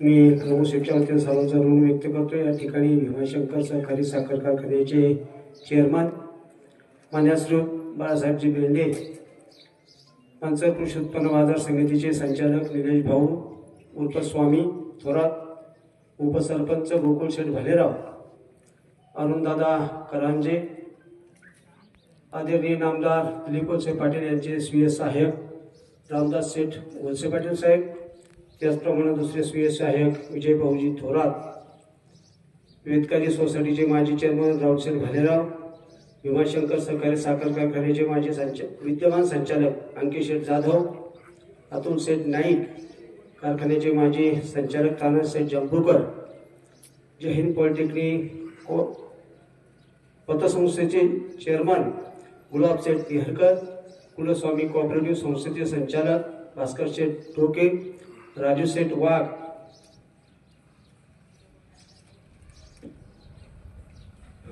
या परिवाराचे जावई बाळासाहेबजी वऱ्हाडी, डी.आर. भाडराव साहेब, कर्मचारी ज्येष्ठ संघाचे अध्यक्ष भीमाशंकर सहकारी साखर कारखान्याचे माजी संचालक गंगाधर शेठ कानाडे, मान्यश्री भीमाशंकर सहकारी साखर कारखान्याचे संचालक बाजीराव शेठ बारवे, के सईद, माजी सरपंच शरद शेठ भालेराव, कारखान्याचे माजी संचालक यशवंत शेठ कानाडे, उत्तम साहेब कानाडे, निवृत्त बीडीओ सकराम साहेब भालेराव, माजी सरपंच बाळासाहेब भालेराव, रोहिदास शेठ लंगोटे, हरिभक्तपरायण विष्णू महाराज थोरात, चंद्रकांतजी भोरगुरुजी, माजी संचालक कारखान्याचे रमेश शेठ कानाडे, तंटामुक्ती अध्यक्ष महेश शेठ भालेराव, प्रताप शेठ भालेराव, माजी सरपंच विनोद शेठ थोरात, सरपंच लौकी, हॉटेल समाधान टोकवडेचे मालक उमेश शेठ भालेराव, राजेंद्र भालेराव, जीवन हॉटेलचे मालक दिलीप शेठ वऱ्हाडी, पुण्याचे कॉन्ट्रॅक्टर सोमनाथ शेठ भालेराव, अरुणजी रामकर, हेमंत चिखले, दीपक चासकर, नानासाहेबजी बारवे, बाळासाहेबजी बारवे, अंकुशरावजी गायकवाड, जवळचे सरपंच सूर्यकांत शेठ थोरात, ज्येष्ठ नागरिक संघाचे चांदोलीचे अध्यक्ष नितीन शेठ भालेराव, तिरंगा समूहाचे सर्वासर्वे संदीप शेठ थोरात, संचालक भीमाशंकर सहकारी साखर कारखाना पंकज भाऊ वऱ्हाडी, माजी सरपंच पिंपळगाव सकराम साहेब भालेराव, आपण सर्व मंडळी या ठिकाणी उपस्थित झालात. आपल्या सर्वांच्या वतीनं दादांना आदरांजली समर्पित करण्यासाठी काही ठराविक मंडळींना या ठिकाणी निमंत्रित करतोय, आपण यायचंय. प्रथमतः उषाताई सचिन कारणे सरपंच या उपस्थित आहेत. मी सभापती माजी सभापती उषाताई कारणे यांना विनंती करतो का आपण नानांना आदरांजली समर्पित करण्यासाठी व्यासपीठाकडे यायचे.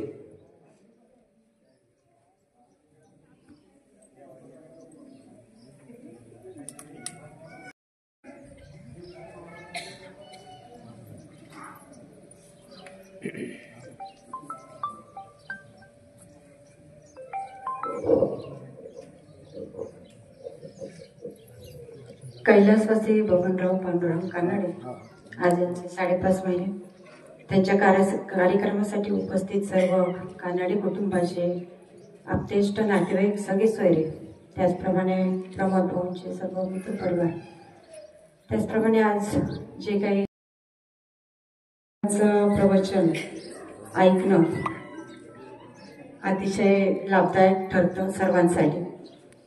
आज वडिलांसाठी मुलीचं प्रेम काय असतं हे महाराजांनी या ठिकाणी ज्यावेळी सांगत होते त्यावेळी सर्व महिला या ठिकाणी वडिलांची आठवण काढून रडत होत्या. एक लग्न झाल्यानंतर वडिलांची आठवण किंवा वडिलांचं प्रेम काय असतं हे मुलीला लग्नानंतर कळतं. महाराज हे अगदी बरोबर आहे. आपण अनेक मार्मिक उदाहरणं देऊन त्या ठिकाणी आपली प्रवचन सेवा आम्हाला दिली. एक चांगली माहिती, चांगलं प्रवचन आमच्यासमोर मांडलं. आपल्या मनापासून आभार मानते आणि पांडुरंग नानांना भावपूर्ण अर्धांजली अर्पण करते. ओम शांती. धन्यवाद ताई. सचिनजी भालेराव आपण उपस्थित झाला. त्याचप्रमाणे अंकित शेठ जाधव भीमाशंकर सहकारी साखर कारखान्याचे संचालक आपण हे सगळे या ठिकाणी उपस्थित झाला. यानंतर नानांना आदरांजली समर्पित करताय जे हे पॉलिटेक्निक पतसंस्थेचे चेअरमन मान्य श्री गुलाबशेठ निहेरकर.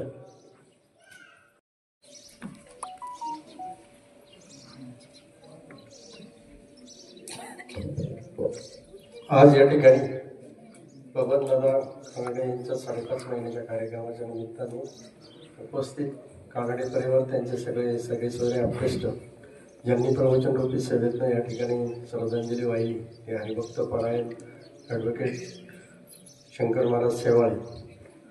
या ठिकाणी यायला उशीर झाला त्याबद्दल दिलगिरी व्यक्त करतो महाराज. आणि प्रास्ताविकमध्ये या ठिकाणी दादांबद्दल आणि ह्या परिवाराबद्दल सविस्तर अशी माहिती आपल्याला दिलेली. वेळ झालेला आहे, मी अधिकचं काही बोलणार नाही. खरं तर दादाचं जाणं हे वृद्ध काळामध्ये झालेलं आहे आणि आज 5.5 महिन्याचा कार्यक्रम आहे.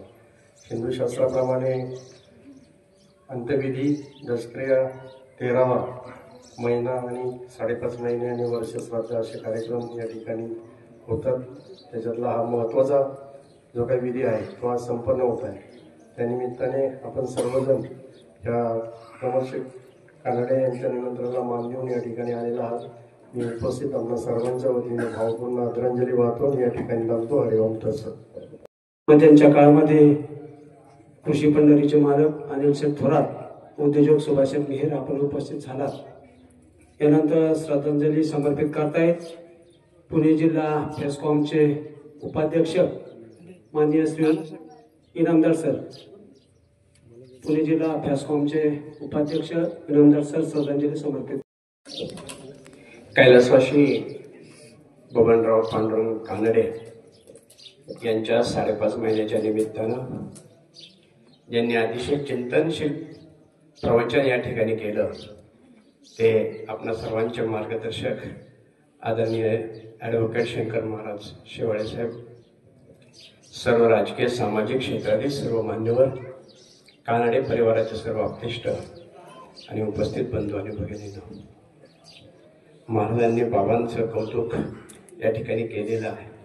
बाबांचा आणि माझा फारसा परिचय जरी नसला तरी त्यांचे सुपुत्र सन्माननीय प्रमोद शेठ कानडे हे जिल्हा परिषद सदस्य झाल्यानंतर आमच्या चास गावामध्ये त्यांचं खूप मोठं योगदान आहे. चास गावामध्ये त्यांच्या काळामध्ये त्यांनी जे जे काम केलेलं आहे ते आम्ही केव्हाही विसरू शकणार नाही. बाबांनी खऱ्या अर्थानं त्यांना संस्कार दिले आणि म्हणूनच त्यांनी हे खूप मोठं काम केलं. त्यांचं कुटुंब खूप मोठं आहे. या कळमच्या परिसरामध्ये एक आदर्श परिवार म्हणून त्या परिवाराकडे पाहिलं जातं. अशा परिवारामध्ये बाबा गेले हे खऱ्या अर्थानं खूप मोठं दुःख आहे. 5.5 महिने झाले तरी त्यांच्या स्मृती अजून या ठिकाणी आहेत. बाईंनी सुद्धा महाराज आल्यापासून त्यांचं रेकॉर्डिंग चालू आहे. त्यांना पण धन्यवाद देतो. संदीप शेठ भालेराव सरपंच विठ्ठलवाडी, संजयजी कानडे द्राक्ष बागेदार, रावशेठ बनकर नारंगाव, आपल्या सुद्धा मनापासून धन्यवाद देतो. यानंतर आपल्या सर्वांच्या वतीने आदरांजली समर्पित करतायत भीमाशंकर सहकारी साखर कारखान्याचे चेअरमन मान्य श्री बाळासाहेबजी बेंडे साहेब. कैलासवासी बबनराव पांडुरंग कानडे उर्फ नाना यांचा 5.5 महिन्याचा कार्यक्रम आणि त्या निमित्ताने ॲडव्होकेट शंकर महाराज शेवाळे यांचं प्रवचन आपल्या सर्वांना श्रवण करण्याचा योग आला. आज सकाळी महाराज दशक्रियेमध्ये आम्हाला लेट पोहोचलो, आज काही थोडंसं लेट पोहोचलो, कारण की काय झालं अलीकडं महाराज आंबेगाव तालुक्यात खूप कमी प्रवचन करतात. ते महाराजांचा सगळ्या वाणीचा योग श्रोत्यांना लाभतो. आज हा जो 5.5 महिन्याचा कार्यक्रम संपन्न होत असताना कानडे कुटुंबियांनी आपल्या सर्वांना बोलवलं होतं. प्रमोद शेठ असतील, राहुल असेल, त्यांची बहीण असेल, नाना आज जरी नसले तरी नानांना एक आगळं वेगळं समाधान आहे की पैशाची जमीन जुमला इस्टेट ही माणूस प्रत्येक जण कमवत असतो, परंतु शेवटी समाधान एका गोष्टीचं असतं की मी मागे सोडलेली खरी इस्टेट असते ती आपली मुलं बाळ, आणि ती जी इस्टेट आहे ती आज या समाजामध्ये नानांनी दिलेली समाजासाठी खरी पाहायला गेलं तर ठेवण आहे. या कुटुंबाचा वारसा जपण्याचं काम प्रमोद शेठ, राहुल, त्यांची बहीण सगळी मंडळी करतायत. आज 5.5 महिन्याच्या निमित्ताने मी आपल्या सर्वांच्या वतीने तसेच आंबेगाव तालुक्याचे भाग्यविधाते मान्य नामदार दिलीपराव वळसे पाटील साहेब, तसेच माझ्यासोबत आलेले आंबेगाव तालुका राष्ट्रवादी काँग्रेसचे कार्याध्यक्ष निलेश स्वामी असतील, अंकित असेल, सर्व कारखान्याचे डायरेक्टर असतील, सर्वांच्या वतीने भावपूर्ण आदरांजली अर्पण करतो आणि थांबतो. पहिल्या महिन्यापासून आतापर्यंत आमच्या सुखदुःखात सहभागी झाला, आमचं सांत्वन केलं, आधार दिला. मी कानडे परिवाराच्या वतीने आपलं ऋण व्यक्त करतो. तसेच महाराजांनी अतिशय सुंदर असं प्रवचन केलं आणि बापाचा महिमा आपल्या सर्वांना सांगितला. प्रत्येकाला आपले वडील आता आपल्या हयात असतील किंवा असतील, त्यांनी केलेले कष्ट, त्यांनी आपल्या जीवनासाठी त्यांनी झिजवलेला देह आपल्या डोळ्यासमोर तळून गेला. मी सुद्धा खूप भावुक झालो. मी पुन्हा एकदा आपण सर्वजण आमच्या दुःखात सहभागी झालात, आम्हाला आधार दिला, मोठ्या संख्येने उपस्थित झाल्याबद्दल मी आपलं ऋण व्यक्त करतो आणि थांबतो. ओम शांती, ओम शांती. जे खळांची व्यंकटी सांडू तया सत्कर्मी रती वाढो, भूता परस्परे पडो मैत्र जीवांचे, दुरितांचे तिमिर जाहो, विश्वस्वधर्म सूर्य पाहो, जो जे वांछिल तो तेला हो प्राणी जात, वर्षते सकळ मंगळे ईश्वर निष्ठांची मांदयाळी, अनवरत भूमंडळी भेटतो भूता, चला कल्पतरूचे आडव, चेतना चिंतामणीचे गाव, बोलते जे अर्णव पियुषांचे, चंद्रमेजे आलांचन, मार्तंड जे तापहीन, ते सर्वाही सदा सज्जन सोय रे होतो, किंबहुना सर्व सुखी पूर्ण होणी ती दोकी, भजजो आदि पुरुषी अखंडित, आणि ग्रंथोपजीवे विशेषी लोको हिये, दृष्टादृष्ट विजय होमावे जे, एथ म्हणे श्री विश्वेश्वरा हो, हा होईल दान पसावो, एने वरे ज्ञान देव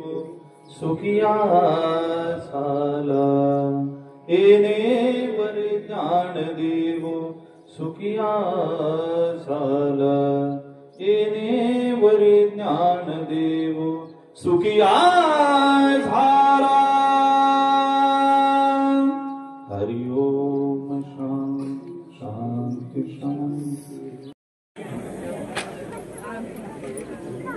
चेअरमन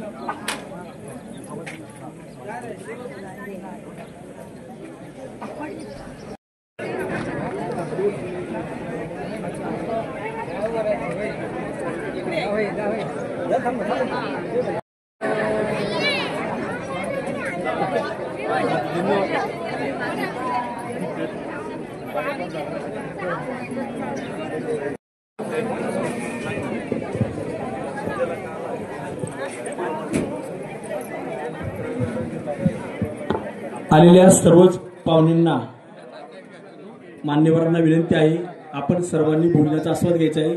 एक 5 मिनिटांमध्येच या ठिकाणी टेबल मांडण्याची व्यवस्था पूर्ण होईल. कृपया कोणी भोजन केल्याशिवाय जाऊ नये अशी प्रमोशन कानडे परिवाराच्या वतीने आपल्याला विनंती. मी हे अन्न सेवनार घडो माझी हातोनी गाव सेवा, घडो माझी हातोनी देश सेवा, लाभू दे अन्न याची साठी देवा.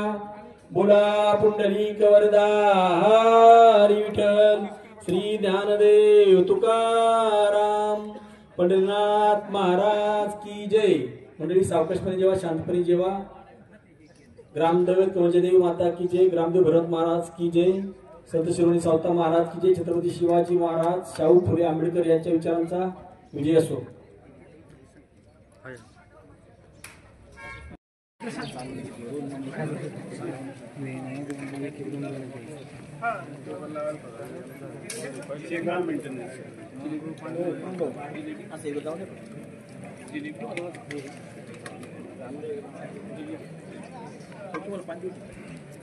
बाबाजी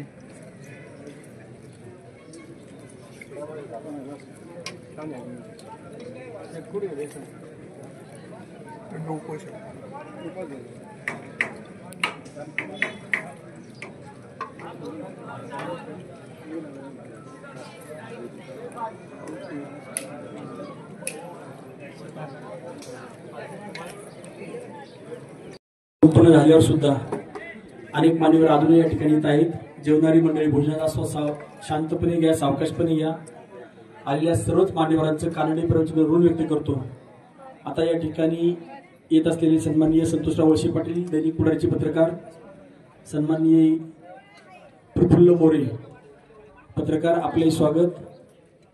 सर्वच पाहुणे मंडळी, आपण सर्वजण या ठिकाणी आलात. आपल्या सर्वांच्या